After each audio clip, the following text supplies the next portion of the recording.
এমন একটি মামলা যে মামলাটির মাধ্যমে বাংলাদেশের গুমের যে ভয়াবহ সংস্কৃতি সেটির একটি উন্মোচন হবে জাতির সামনে, দৃশ্য উন্মোচিত হবে।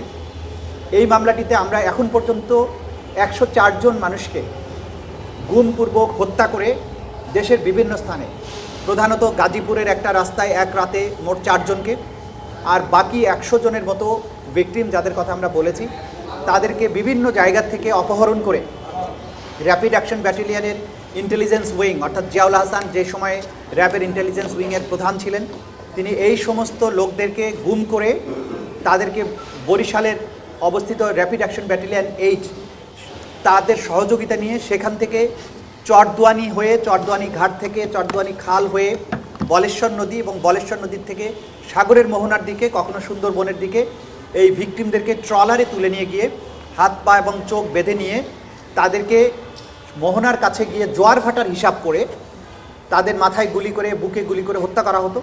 এরপর পেট চিরে নাড়িভুড়িগুলো বের করে ফেলে দেওয়া হতো এবং এরপর ওই মৃতদেহের সাথে তাৎক্ষণিকভাবে সিমেন্টের ব্যাগ অথবা ইটের ব্লক বেঁধে তাদের লাশগুলোকে ডুবিয়ে দেওয়া হতো।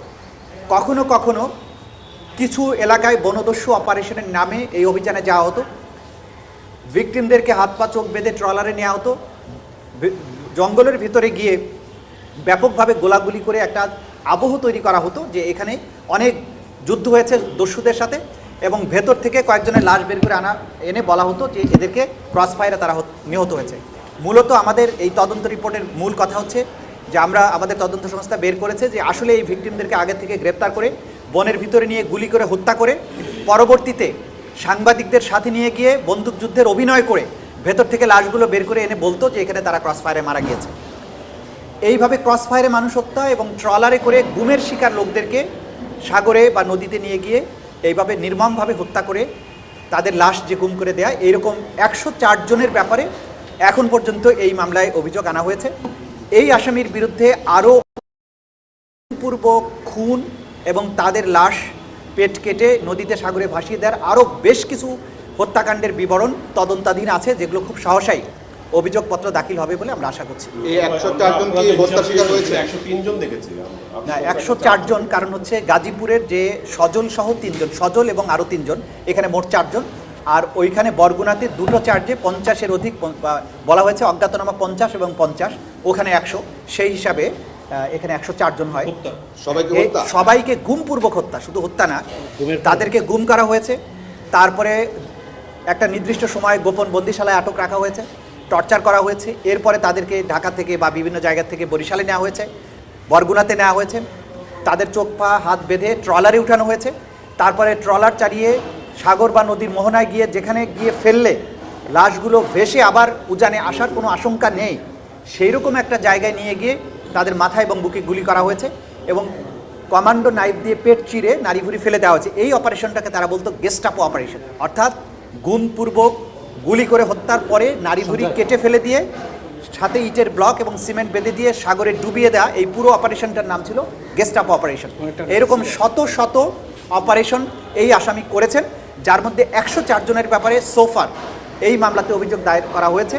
বাকি অভিযোগগুলো এখনও তদন্তাধীন আছে, খুব সহসাই এই রিপোর্টগুলো দাখিল হবে। না, এখন সাক্ষী যেটা আছে আমাদের, আপনারা বুঝতে পেরেছেন যে আমরা কোর্টে যখন আর্গুমেন্ট করেছিলাম তখন সাক্ষীদের জবানবন্দির থেকে কিছু অংশ আমরা আদালতে পাঠ করিয়ে শুনিয়েছিলাম প্রাইমা ফেসি কেস শো করার জন্য।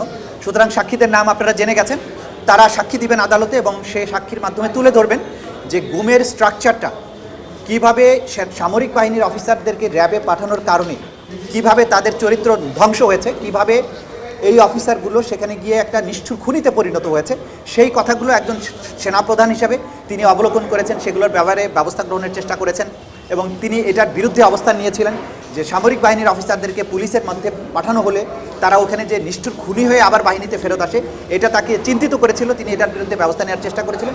সেগুলো উঠে আসবে এবং র্যাপিড অ্যাকশন ব্যাটালিয়নে সেনাবাহিনীর অফিসারদেরকে পাঠালে কী ধরনের প্রতিক্রিয়া হয়, কী কী সমস্যা হয়, সেগুলোর ব্যাপারে তিনি সাক্ষী দেবেন এবং এই কালচারটা কীভাবে শুরু হয়েছিল সেই সবগুলো বিষয় তিনি আদালতে তুলে ধরবেন, যাতে করে গুমের যে টোটাল স্ট্রাকচার এবং এই হত্যাকাণ্ডের সংস্কৃতি কোথায় কিভাবে শুরু হলো, কিভাবে এর বিস্তার লাভ করেছিল, এই বিষয়গুলো উঠে আসবে। কিন্তু এটা yet to be examine before the court, সুতরাং সাক্ষী যখন আসবেন তখন তার বক্তব্য থেকে এটা জানা যাবে। আমরা তদন্তকারী কর্মকর্তার কাছে ওনারা যে জবানবন্দিটা দিয়েছিলেন সেইটার উপর ভিত্তি করে কোর্টে সাবমিশন রেখেছি।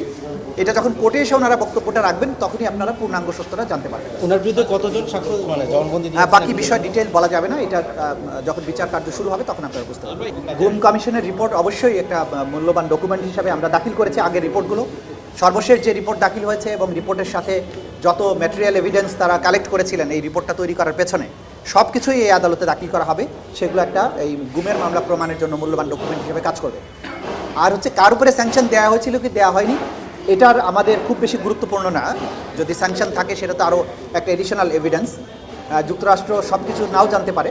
বাট আমাদের এখানে তদন্ত সংস্থা আমাদের আইনে তদন্তপূর্বক যাদের বিরুদ্ধে অভিযোগের সত্যতা পেয়েছেন তাদের বিরুদ্ধে চার্জশিট দাখিল করেছেন এবং এইখানে প্রমাণ করার জন্য যে সমস্ত ম্যাটেরিয়াল দরকার সেগুলো দিয়ে এটা প্রমাণিত হবে ইনশাআল্লাহ। পুরো বাহিনীকে তো আমরা আনিনি, আমরা ব্যক্তিদেরকে এনেছি যারা বেশ সমস্ত ব্যক্তি এই গুমের বিষয়টাকে সিস্টেমে পরিণত করেছিলেন এবং উইদিন দ্য সিস্টেম যেভাবে গুম তারা একটা কালচারে পরিণত করেছিলেন তাদেরকে, যারা মেইন পারপিট্রেটর, যারা মেইন এক্সিকিউটর, যারা এগুলো করতেন তাদেরকেই আসামি করা হয়েছে। এন্টায়ার বাহিনীকে আসামি কখনোই করা হয় না এবং সেটা ফৌজদারি আইনে এটার প্রয়োজন নেই। কারণ এখানে যারা অপরাধী, আমরা অপরাধকে খুঁজছি, অপরাধীকে খুঁজছি, কোনো বাহিনীর পেছনে আমরা না।